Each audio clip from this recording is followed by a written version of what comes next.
I don't think anyone would argue that Modern Warfare 2 hasn't been extremely successful financially, but what we do know is that something about COD's current situation has Activision a little nervous. Whether that's the dwindling player counts during Season 1, or the pending Microsoft acquisition, or something else entirely, we don't know. But if the latest reports tell us anything, it's that Activision didn't seem to learn anything from the Cold War and Vanguard development fiascos. And in this video, I'm going to be breaking down why I'm officially worried about the future of this franchise. Again. It's over. We are screwed. We got a lot to cover, so get your popcorn, get your 128-ounce sodas, get your bunch of crunch. That was always my favorite snack at the movie theater, the tubby little 10-year-old that I was. That and the watermelon Sour Patch Kids. You know what? Fuck COD. Movie theater snack tier list video. So obviously these are on top 2, and so I think it's best to establish the timeline right off the bat here. On February 22nd, 2022, over a full year ago now, we got a bombshell report about the future of Call of Duty from Jason Schreier of Bloomberg. If you're not familiar with Mr. Schreier, he's a gaming journalist and is widely considered one of the best in the business. Quite a few steps up from your average 4chan leaker working out of his parents' basement. Schreier's report contained a rather surprising claim, being that Call of Duty would be taking a year off in 2023 and giving the upcoming Modern Warfare 2 a full 2 years of support. This was significant for a few reasons. For one, Activision has been locked into an annualized release schedule for COD since Call of Duty 2 in 2005, and with that schedule came a continuous conveyor belt of profit. Activision would sell us the game at full price, and over the course of the year they'd add DLC, or more recently battle passes, and after a year when we're all bored as shit and ready to move on, Activision busts out another game to sell us at full price to repeat the cycle all over again. The annualized release is a method that a lot of franchises have taken a crack at, but none of them really found success like Call of Duty did. And taking a year off would mean that the conveyor belt would be halted, the cycle would be stopped. Us Call of Duty players would finally be allowed to go outside and feel the warm rays of sunlight shine down on our cold, pale skin. This initial report was also interesting within the context of the last few years of COD. As I mentioned, the annualized release model used to depend on DLC sales, the $15 map packs they would put out every few months after the game came out. But as the industry shifted in favor of live service models, Call of Duty's strategy changed along with it. And with the release of the free-to-play Warzone in 2020, things started to get particularly messy. In years past, Activision would have 3 different studios working on 3 different games, all at the same time. Infinity Ward handling the Modern Warfare series, Treyarch handling Black Ops, and Sledgehammer handling dog shit. With no gloves either, just picking it up with their bare hands and letting it seep right through their fingers. But over the past few years, that dynamic has changed completely, and we now see all 3 studios working on every game release and Warzone, with one of the 3 teams taking the lead on each project and several smaller support studios pitching in as well. This seemed to work well at first, and the franchise was back on the Iron Throne with Modern Warfare 2019 and Warzone sweeping the industry during the first few months of the pandemic.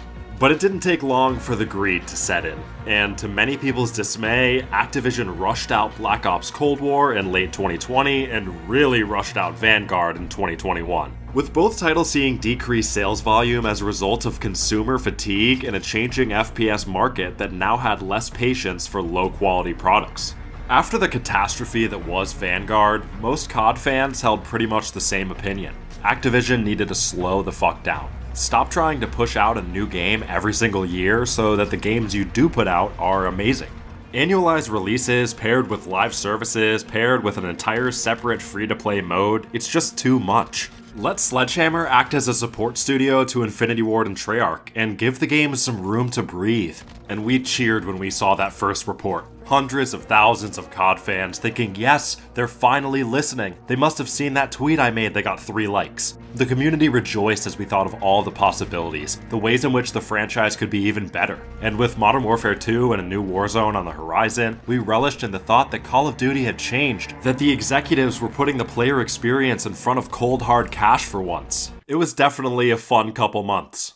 On August 1st, 2022, over 5 months after the initial report that Activision never publicly refuted, the company hinted that the plan may have changed a bit. On an earnings call with investors, Activision confirmed the existence of premium paid content that would be releasing in the fall of 2023. Thoroughly confusing those of us that had kept up with the situation to that point. Speculation began immediately. What could they mean by this? Campaign DLC? A classic map pack? A remastered MW3? A spin-off dating sim starring Captain Price? I'm actually still holding out hope for that last one, cross your fingers. But it wasn't long until our guy Schreier was back on the case, and he stood by his initial reporting, claiming that the new premium content was likely a reference to some sort of DLC or expansion of MW2 rather than a full game. He reconfirmed that Treyarch's next game was coming in 2024, which ended up being correct actually. However, what he didn't know was coming was the Uno reverse card that Activision was about to play on all of our gullible asses. Just a few days ago, Activision confirmed that a new premium, full-priced game will be launching in the fall of 2023.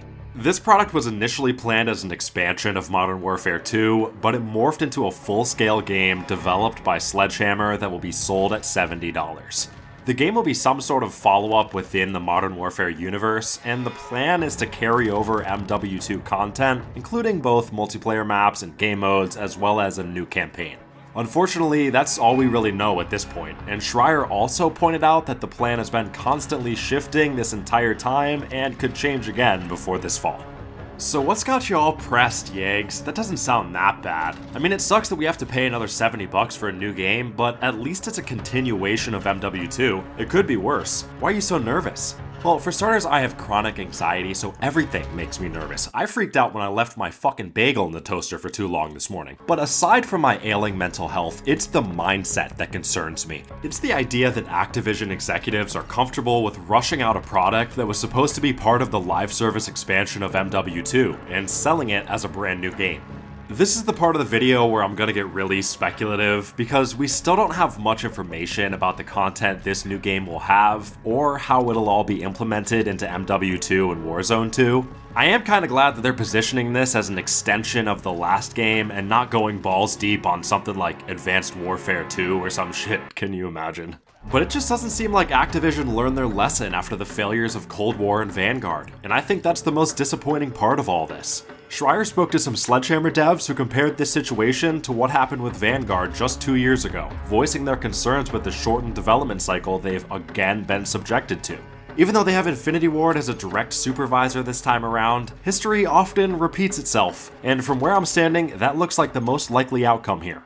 Sledgehammer is assuredly developing all this content on the new singular engine that every new COD game is going to share, which should equate to a more efficient development process. Activision allegedly wants this new game to feel like a middle ground between a legitimately new game and a big DLC, like something you'd see in Destiny. And that sounds good on the surface, but I feel like they're putting themselves in a lose-lose situation here. If the game comes out and it feels like more MW2 with more maps, modes, guns, and campaign missions, people are just going to be pissed off that they had to pay $70 for what feels like an expansion, because no one charges that much for an expansion, not even Destiny. Much of the public perception around MW2 before launch was that the game would be receiving 2 years of support, that it would be a multi-year live service game. People bought the game specifically for that reason.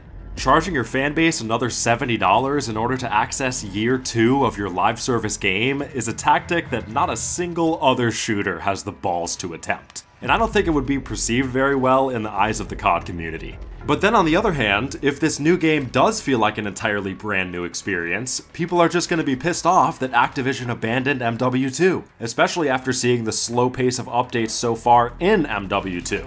Well, you know, relatively speaking. People purchased this game assuming that it would receive 2 years of live service support, and while it's true that Activision never technically announced that that would be the case, they never publicly denied Schreier's initial report, and naturally decided to wait until everyone had already purchased the game before they came out and said that they had changed their minds. That's pretty interesting. Stay classy, Activision. I'd expect nothing less. Now for the record, I hope I'm wrong about all this. I hope that November comes along and Modern Warfare 2 comes out, and it's absolutely chock full of content and new fun weapons and interesting game modes and every classic map throughout the history of the Modern Warfare games, and we all put aside our differences and hold hands and sit around the campfire singing out-of-tune melodies like that cringy video of all the celebrities singing Imagine. It's most certainly possible, but if history is any indication, I don't think it's likely. Even if we put Sledgehammer's reputation to the side for a moment, we have confirmation that current Sledgehammer developers who are working on the game right now are concerned with their ability to deliver this product. That's very rarely a good sign of things to come. And on top of that, the past few months have illuminated all the technical issues this current COD engine is prone to. Everything from inconsistent audio and spotty aim assist and hit detection, to dev errors and crashes and UI bugs and slowly paced updates overall. MW2 as a product still needs a lot of work, and the fact that Activision already has their sights set on the next entry in the franchise makes it seem like they could care less about optimizing the game engine and perfecting the user experience. And I would be remiss if I didn't at least mention the other simple reason as to why this pivot to a new game might have taken place, and that's the Microsoft acquisition. The timeline makes sense. Schreier's initial report in early 2022 came just 1 month after news of the acquisition broke. I think it's very possible that Activision executives were comfortable greenlighting a smaller scale expansion this year under the assumption that the franchise would already be under the control of Microsoft by the time it released. And now that the deal is in hot water, they're covering their asses and want to make sure they can cash out with a new full-price game this year. But you know, this is all just speculation. Either that or Bobby Kotick looked at the sales projections and said, guys, this isn't gonna cover all the out-of-court settlements I have to make with all of our female ex-employees. Turn that shit into a full game. Whatever the case may be, I just don't have a lot of confidence in this Sledgehammer-produced hybrid DLC game created on a compressed schedule. Short development cycles barely ever work. Asset flip cash grabs sold at full price barely ever work. This is COD, and COD always sells well, but Vanguard sales numbers do suggest that a lot of the COD community will draw the line at some point. It's not impossible for them to pull this off, especially with how many people are still playing MW2, but if they're gonna sell this game expansion thing at $70, it needs to fulfill the requirements of both a new game and an expansion, rather than just landing at some awkward intersection between the two. It needs to seamlessly mesh the two games together without alienating those that don't want to pay for one or the other. It needs to implement all our unlocked cosmetics and camos while also introducing a new camo grind and new calling card challenges and shit.